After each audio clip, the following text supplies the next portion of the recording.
Premier League.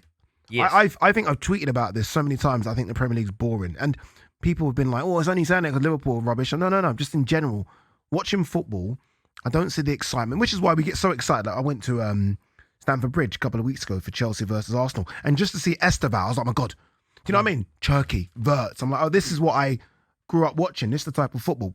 We don't see the Mavericks anymore. I think that's why it's boring. I just find it a boring product right now. Yeah, I don't necessarily agree that it's boring. I think the title race is fascinating. I think that the race... Fascinating. Arsenal clear. Arsenal like 7 points clear. What do you mean fascinating? I think there's... Man City can't put a string of games together. There's definitely a lot of twists and turns to come in the Premier League title race, I think. I think that there is jeopardy both at the top of the league and at the bottom of the league and in the spots revolving around Europe. I think that there is, but just so you know, by the way, I'm not about to contradict what you're saying. Oh, okay.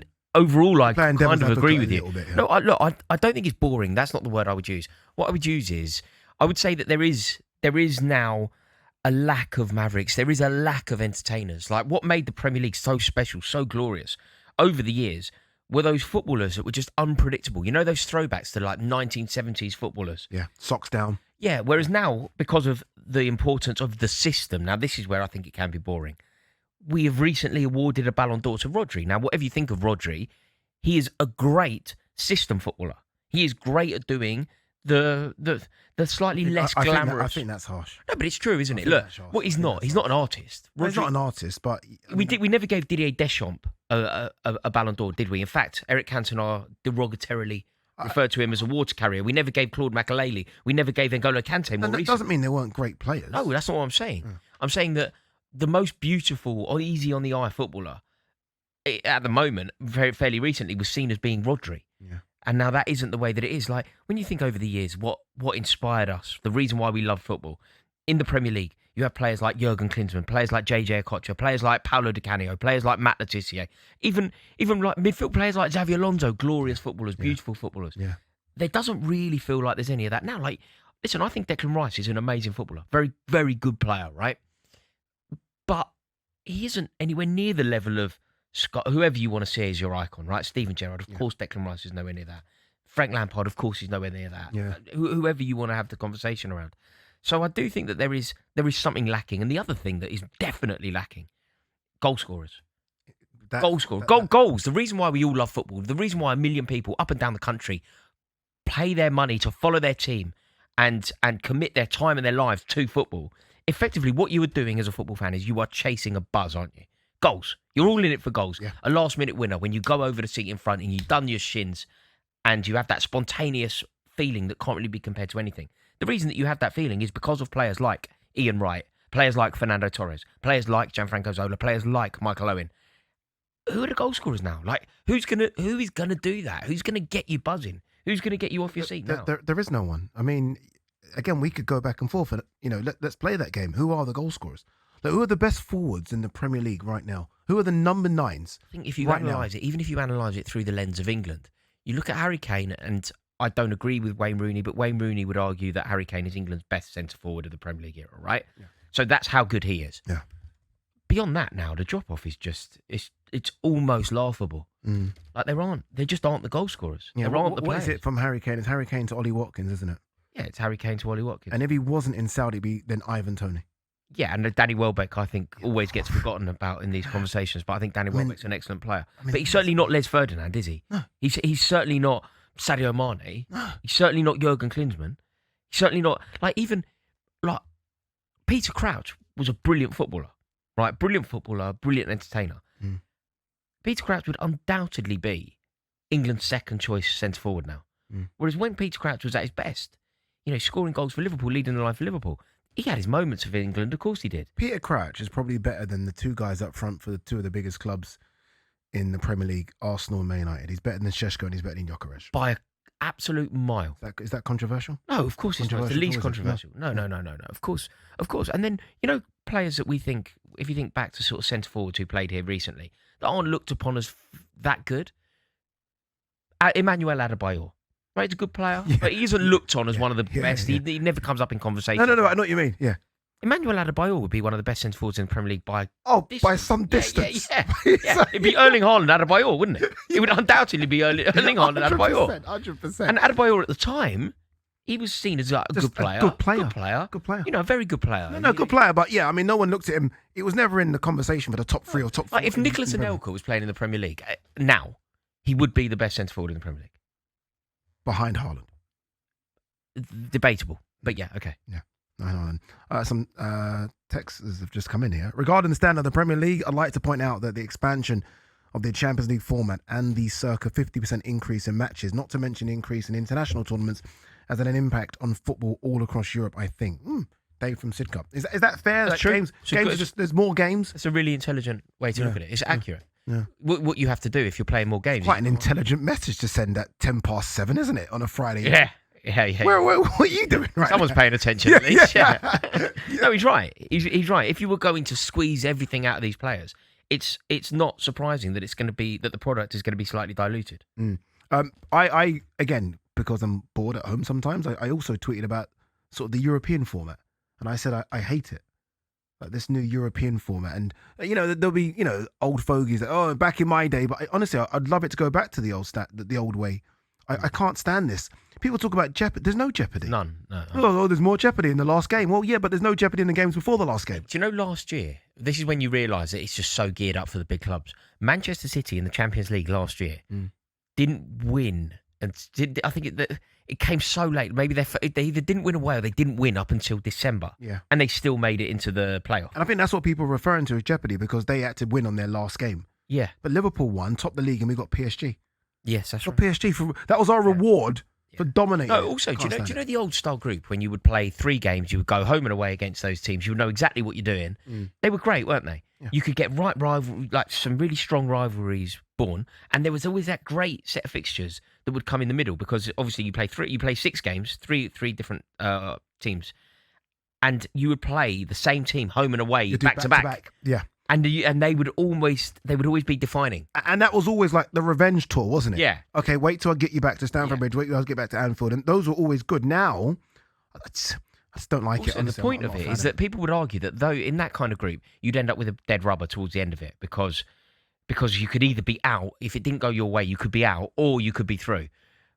We have loads of dead rubbers now. I don't really know what we've solved. We now play so many more games to get rid of so fewer teams. Yeah. It just feels like we're trying to get as many games as possible. It's similar to the international setup, isn't it? Yeah, it's awful. This text is coming from David saying, or a WhatsApp from David saying, Kevin Phillips was better than most of the centre forwards this season. Yeah, he was. I mean that doesn't mean much though because Kevin Phillips was that good. I miss Jermaine Defoe. What a player has come in.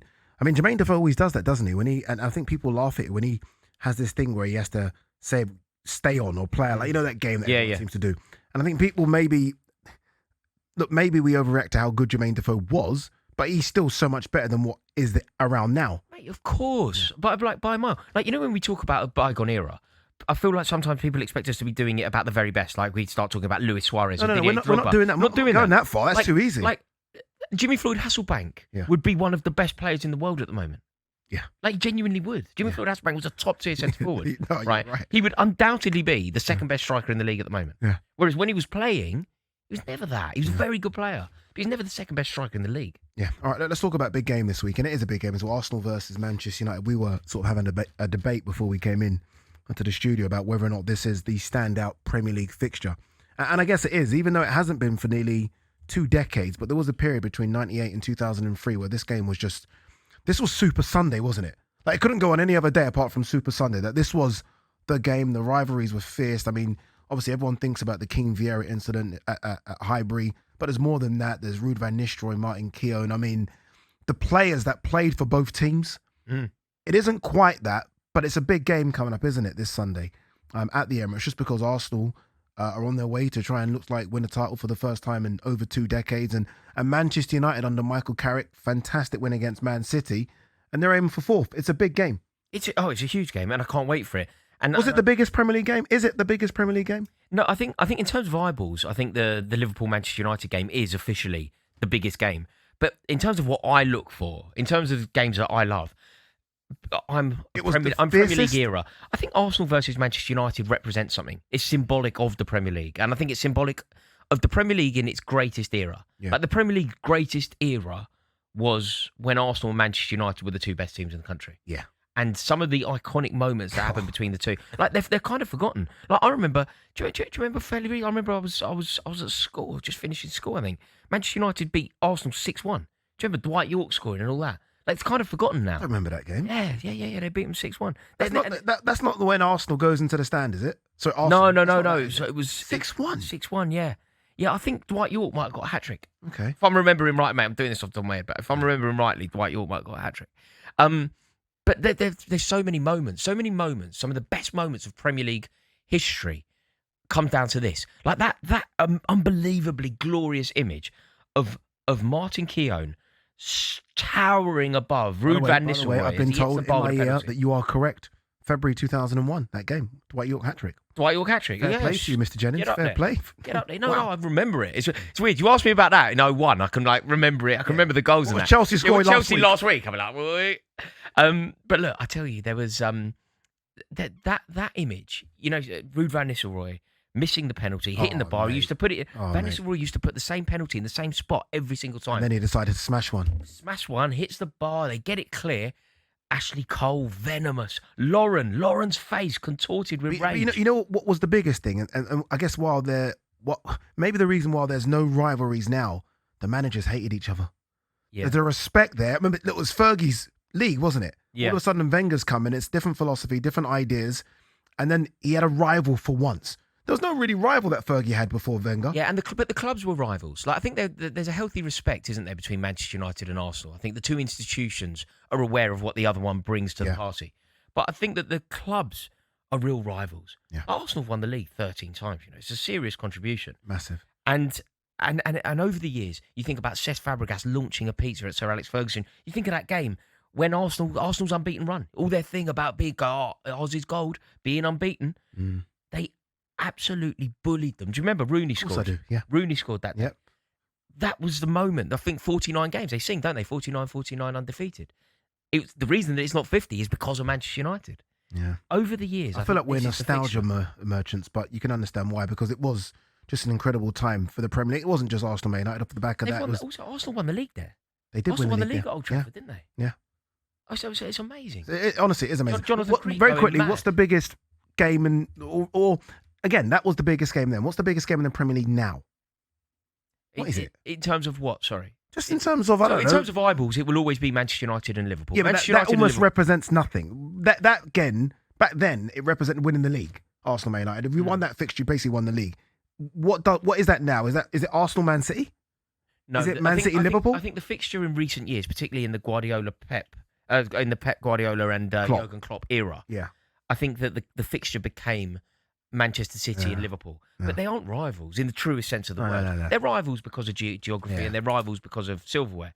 But Man City and Liverpool aren't actually rivals. No, not at all. So it didn't mean as much. Whereas I feel like Arsenal and Manchester United, it's a great fixture. You know, I'd love to hear from Arsenal fans and Man United fans on this one as well, just about that rivalry. Again, I think it lasted about 6 years, but it felt like it was the whole of the Premier League. I am really talking about that 98 to 2003, back into 2004, when it's just, those games were colossal, filled with so many great players as well. It won't be like that on the weekend, but let's go down memory lane a little bit. Give us a call, 03717 22 3344. Come and have your say on what was the biggest game in Premier League history.